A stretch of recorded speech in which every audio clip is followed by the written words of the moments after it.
சுருக்கம். வணக்கம். ஆகாஷ்வாணி புதுச்சேரி செய்திச் சுருக்கம் வாசிப்பவர் ஆனந்தி முருகன்.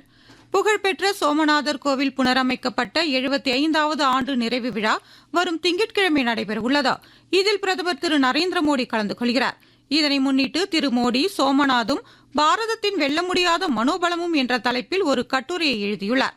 அதில் அந்த கோவிலை பற்றிய பல்வேறு தகவல்களை குறிப்பிட்டுள்ளார். பீகார் மாநிலத்தில் இடி மின்னல் மற்றும் புயல் தொடர்பான தனித்தனி விபத்துகளில் உயிரிழந்த 7 பேரின் குடும்பத்தினருக்கு அம்மாநில முதலமைச்சர் திரு சாம்ராட் சௌத்ரி ஆழ்ந்த இரங்கல் தெரிவித்துள்ளார்.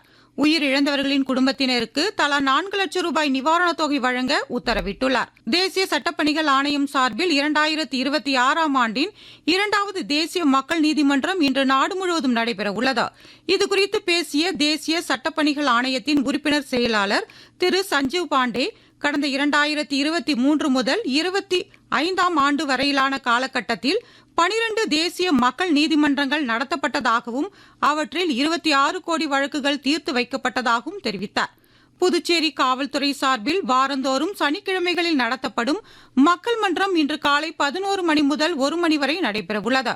பாகூர் காவல் நிலையத்தில் காவல்துறை துணைத் தலைவர் திரு சத்யமூர்த்தி, காவல் கண்காணிப்பாளர் திரு ஜிந்தா கோதண்டராமன் ஆகியோரும், தன்வந்திரி நகர் காவல் நிலையத்தில் முதுநிலை காவல் கண்காணிப்பாளர் திரு கலைவாணன், காவல் கண்காணிப்பாளர் திரு வம்சித ரெட்டி, பெரியக்கடை காவல் நிலையத்தில் கிழக்கு காவல் கண்காணிப்பாளர் திருமதி ஸ்ருதி எஸ் யாரக்கட்டி, நெட்டப்பாக்கம் காவல் நிலையத்தில் மேற்கு காவல் கண்காணிப்பாளர் திரு சுப்பிரமணியன், மாகேவில் காவல் கண்காணிப்பாளர் திரு வினய்குமார் கட்ஜ், ஏனாமில் காவல் கண்காணிப்பாளர் திரு வரதராஜன் ஆகியோர் பங்கேற்க உள்ளனர்.